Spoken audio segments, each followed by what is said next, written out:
This is the QTV Nightly News and I am Jul Denjai. Thank you for joining us. Here are the main news headlines.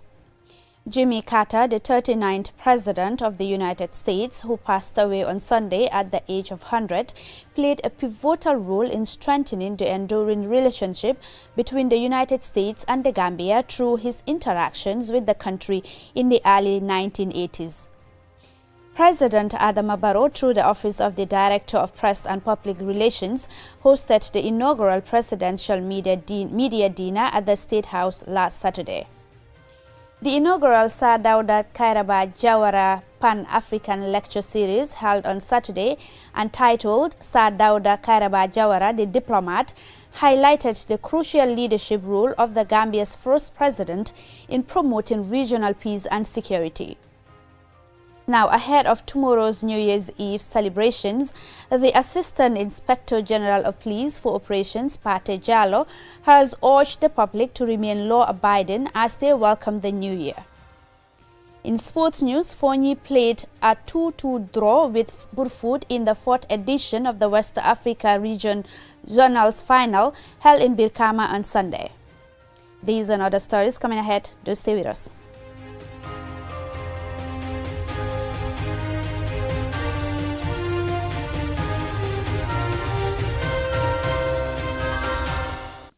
Thank you very much for staying with us. If you're just tuning in, this is the QTV Nightly News. Now, the 39th President of the United States, Jimmy Carter, passed away on Sunday at the age of 100. Carter's interactions with the Gambia in the early 1980s became a pivotal moment in strengthening the enduring relationship between the United States and the Gambia. To explore the impact of his bilateral ties, Usman Jatta spoke with Hassoum Ceesay, a historian and Director General of the National Center for Arts and Culture, NCAC. Here is his report on how Carter's interactions shaped Gambia-US relations. The Gambia and the United States and the world mourn the passing of Jimmy Carter, 39th President of the US. Born in 1924, Jimmy Carter was raised on his parents' 360-acre peanut farm in Georgia. Historian Hassoum Ceesay provides insight into Carter's landmark interaction with the Gambia and its significance. He was a groundnut farmer in Georgia, and because of that, he developed some kind of relationship with the great Sanjali Bojang, who was a great groundnut farmer. And President Carter and Sanjali Bojang were in regular correspondence. Okay, and in fact, Sanjali, upon the invitation of President Carter, visited the United States of America in 1980. Basically, touring the groundnut farms. Carter also made several trips to the Middle East, working tirelessly to broker peace negotiations, a dedication that earned him the Nobel Peace Prize in 2002. Following the release of Alex Haley's Roots book and film in 1976, Carter developed a growing interest in the Gambia, which further strengthened the bilateral ties between the two nations. Historian Hassoum Ceesay highlights the significance of this shared history and the deepening relationship between the Gambia and the United States. Whilst Alex Haley's book came out, Jimmy Carter was president, okay? And that really created a lot of interest about the Gambia, about the River Gambia, okay? There was so much, coverage in the mainstream American press. And the Gambia government decided to, cast in on the sudden fame that our country, had won, and then sent a cultural delegation to the United States, and to, the Caribbean, okay, so as to, sort of start enticing, African Americans and other fans of the book and the film to visit the Gambia, you see. And it was because of this that in 1979, while Jimmy Carter was still, president, the Gambia, government under Alhaji Sir Dawda Jawara opened our embassy, in our diplomatic mission in Washington, D.C. In the mid-1970s, President Dawda Jawara was elected as the president of the Permanent Interstate Committee for Drought Control in the Sahel, SILS. This organization brings together countries in the Sahel region which are often impacted by recurring droughts. As chairman of the Sahel-based organization, former President Jawara engaged President Jimmy Carter on the growing threat of drought in the Sahel region. Historian Hassoum Ceesay further explains the outcome of this important engagement. Chairman of SILS and hosted the SILS summit in 1978. He wrote to President Carter informing him of the threat that drought posed to countries of the Sahel, including the Gambia.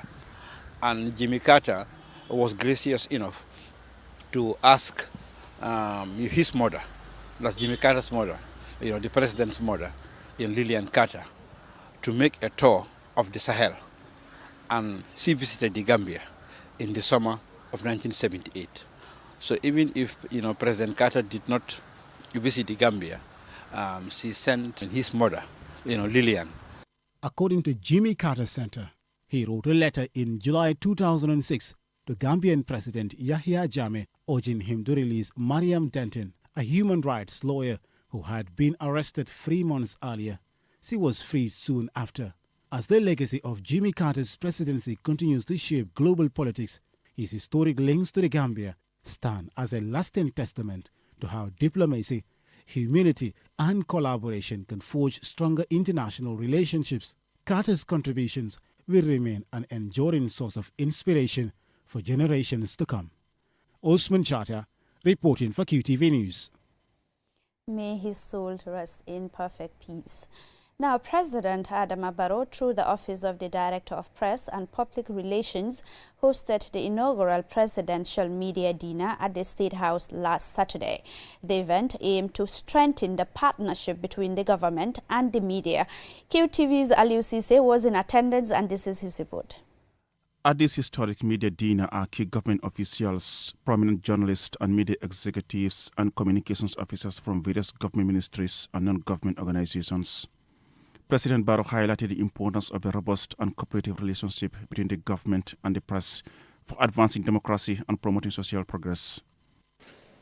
Like the government, the media must function effectively and responsibly.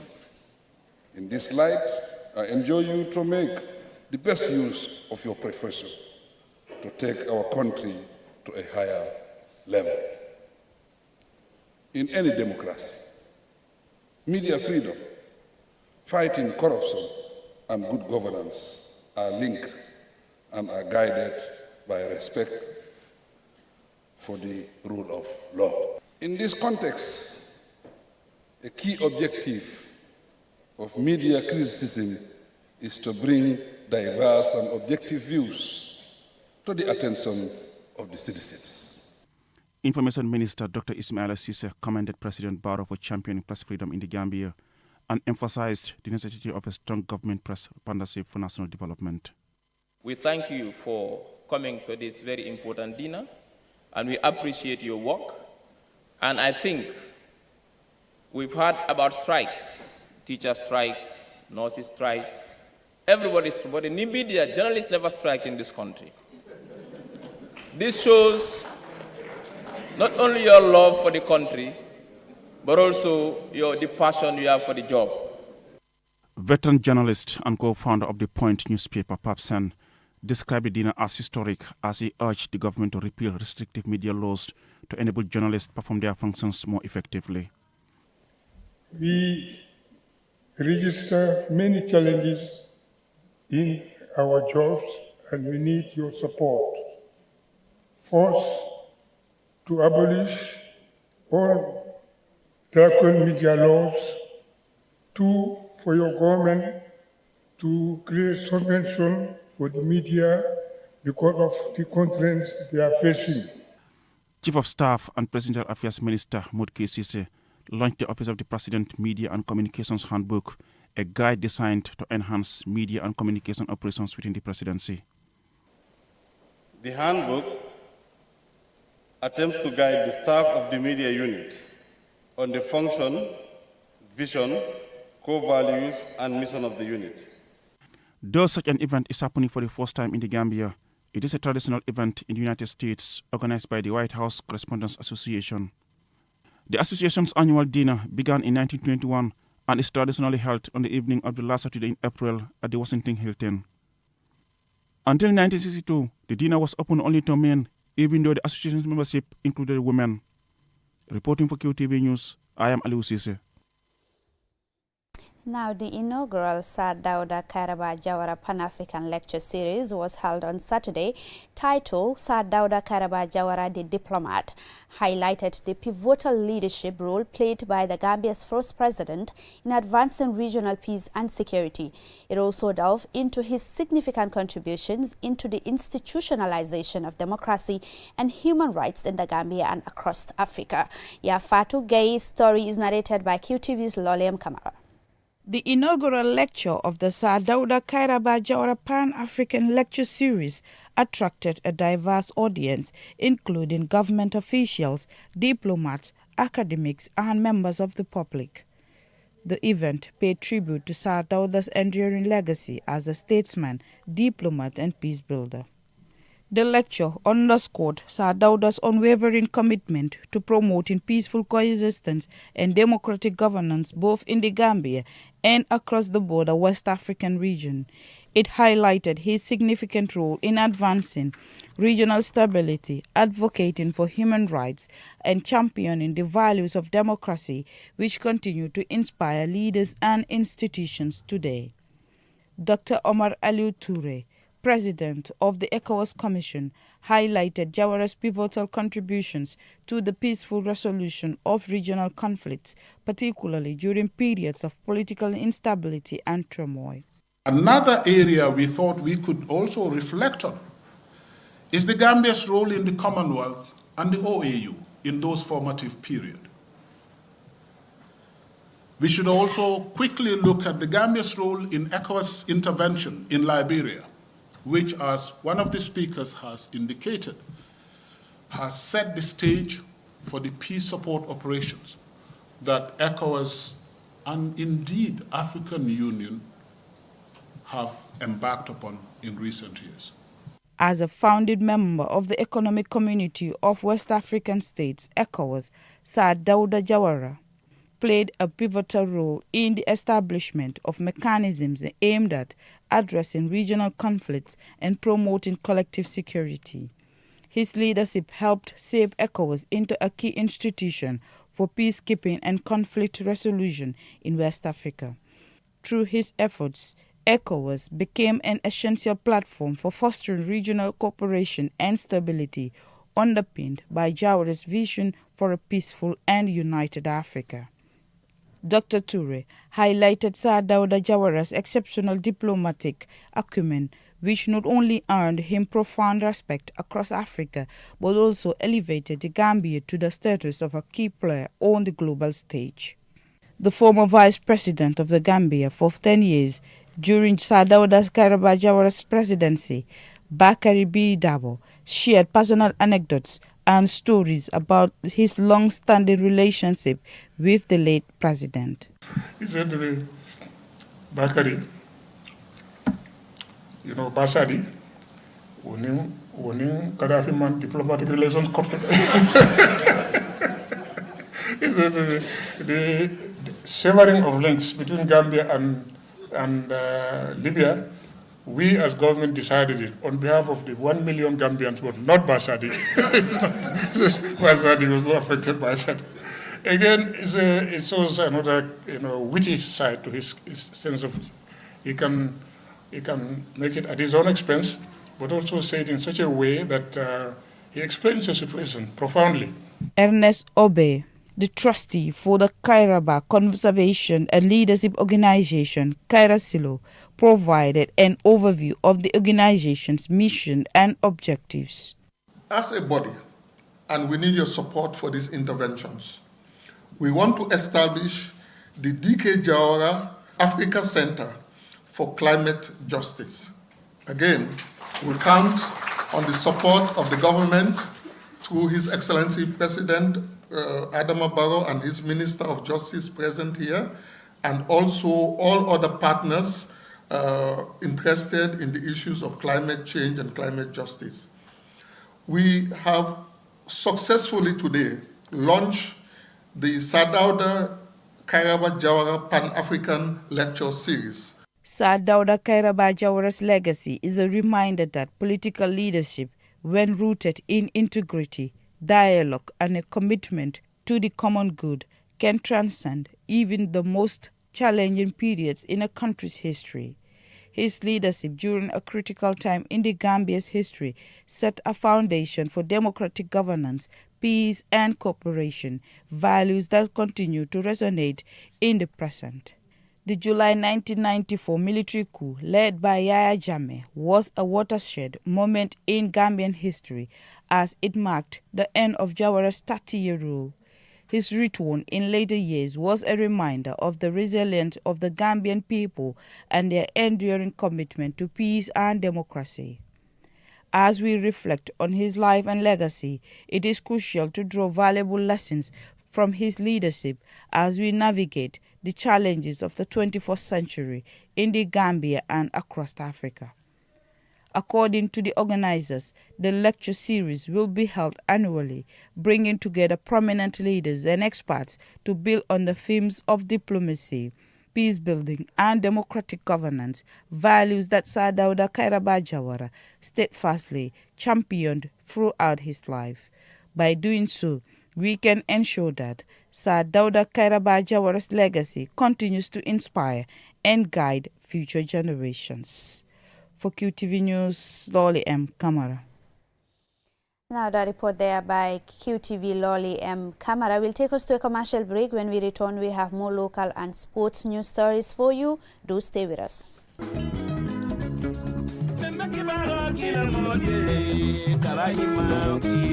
La hido timmandi wato sitalem ko denke jeli ba ko yate ande kumari ban wulle bina album don tim ba sotola album kuto ikafo miye ko TikTok. Come out in your thousands. It's going to be a great night. 7th of January 2023, Pinchami Hall, 9 p.m. Tickets $500, VIP $1,000.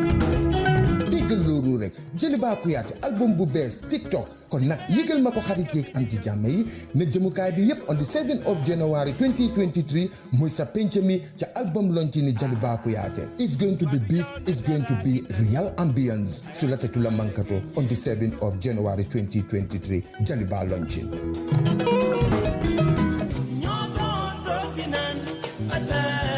fii mooy fan fii mooy Inessa di place bi nga xam ne moom la ñëpp taam place bi bépp xeetu ataaya bu baax rek bu dugg see ci dëkk bi xamal ne fii rek la am bara wërga bii neex na lool saf na ba pare tamit nag am gu bu neex boo ko naanee rek da ngay kontaan ci saas añ ba suur ba gëreesal li nga lekk jëndal baara ataaya bii ndax moom la ñëpp taam gis nga sama client bii ataaya bu neex bu ne moom laa koy njëkk a jox ndax moom kat ataaya bu neex rek lay wër baara wërga bii mooy wërga bi gën te moo gën a saf kon nag ràññee leen ko bu baax kon daw leen gaaw ca Banjul foofu ca Inessa di place bi nga xam ni foofu rek nga ko mën a amee wholesale wala retail mu ngi foofu ci boori court house bi foofu ca Banjul wala nga daw ci bépp marché bépp supermarket bépp boutique fépp foo dugg rek di nga mën a am baara warga bii nga xam ne moom la ñëpp di wër tey baara warga moo dàq ci warga yi man maa ngi ci moom ndax su ma maree ataaya moom rek lay naan.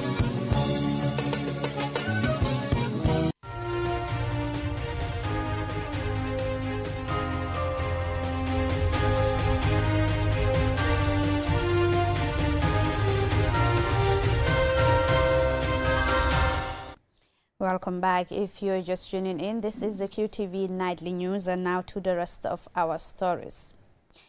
Now, ahead of tomorrow's New Year's Eve celebrations, the Assistant Inspector General of Police for Operations, Pate Jallo, has urged the public to remain law-abiding as they welcome the new year.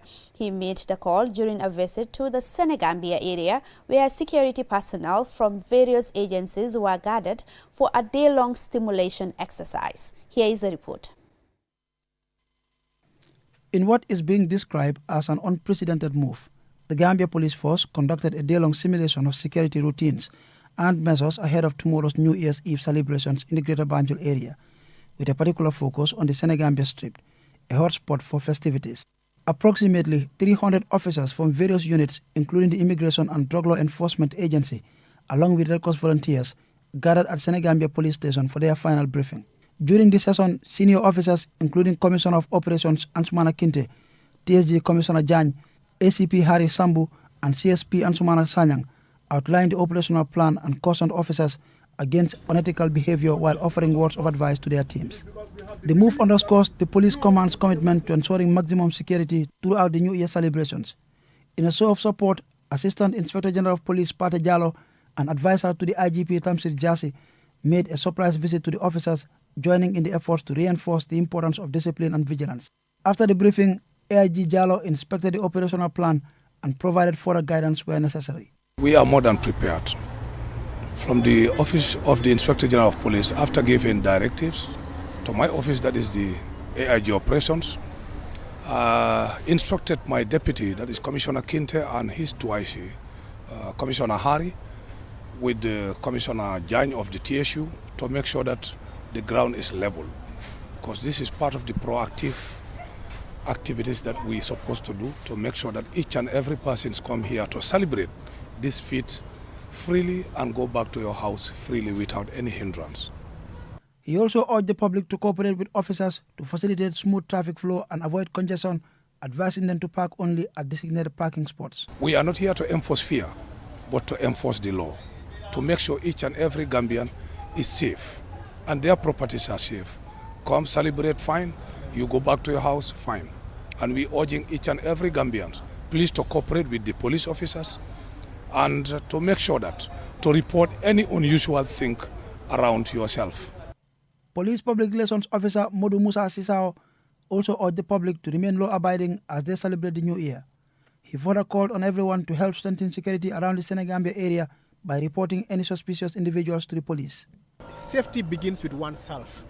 We are going to strongly advise people not to put themselves in a situation where their safety will be compromised in terms of their own location or having to have gadgets, because we understand, pickpocketing and all that. So don't have on you material that will be exposed to a certain level that it can be picked from you, and always try to be among the groups, avoid being lonely and all that. So these are all safety tips that we are given, and especially for people who are coming with their family, it's important that if you actually come with the young ones, you come very early, and so that you can go very early, not when it is very late. As we approach tomorrow's New Year celebrations, the Gambia Police Force is seeking the cooperation of the public, particularly in the Greater Banjul area. Security officers will be deployed at strategic locations, and patrols will be intensified to ensure safety and security throughout the festive period. Ansmane So Nyasi for KTV News. Also in sports, Fonyi played a 2-2 draw with the Brufut in the fourth edition of the West Coast Region Zonals Final held in Birkama on Sunday. The match will be replayed on February 18, 2025 to determine the winner. Our sports reporter Momodo Gajaga was at the Birkama Minute Stadium, and this is his report. It was a thrilling final that showcased brilliant football with impressive skills and attacking intensity from both sides. Fonyi entered the match as defending champions, while Brufut were making their debut in the final. From the onset, Fonyi demonstrated their determination to retain their title, coming close to scoring in the opening minutes of the game. However, Brufut stunned Fonyi when Omar Jaju scored with a powerful volley, following a poor clearance from Fonyi goalkeeper Isaac Mendy. The goal sent Brufut fans into wild celebrations. Fonyi responded quickly, nearly equalizing just 2 minutes later. Modulamin Koli delivered a precise cross, which was met by a header from Bakari Kujabi. But Brufut goalkeeper Sek Dafe was equal to the task, making an outstanding save to keep his side in the lead. However, it didn't take long for Fonyi to respond, with Idrissa Jiba delivering a brilliant pass to Modulamin Koli, who made a clever run in the box. Koli then found a low drive from the right, leveling the score. The hundreds of Fonyi supporters at the Boxbar Mini Stadium erupted in wild jubilation. Brufut proved they were serious contenders for the trophy, with another stunning volley, this time from Babukar Demba in the 28th minute, much to the dismay of Fonyi fans. The goal gave Brufut a 2-1 lead as the teams head into the break. Just when it seemed Brufut would secure their first West Coast Region Zonals football trophy, defending champions Fonyi fought back to force a replay. Famara Jajo scored the equalizer with a powerful volley, sending the match to a dramatic conclusion. This thrilling finale echoed last year's edition, where a replay was also needed to separate Gunjur and Fonyi after their initial encounter ended in a draw. Mamudu Gajaga, QTV News. Well, I am afraid this is all we have for you in this edition of the Bulletin, but do join us again at 10 p.m. for another news bulletin. Thank you for watching.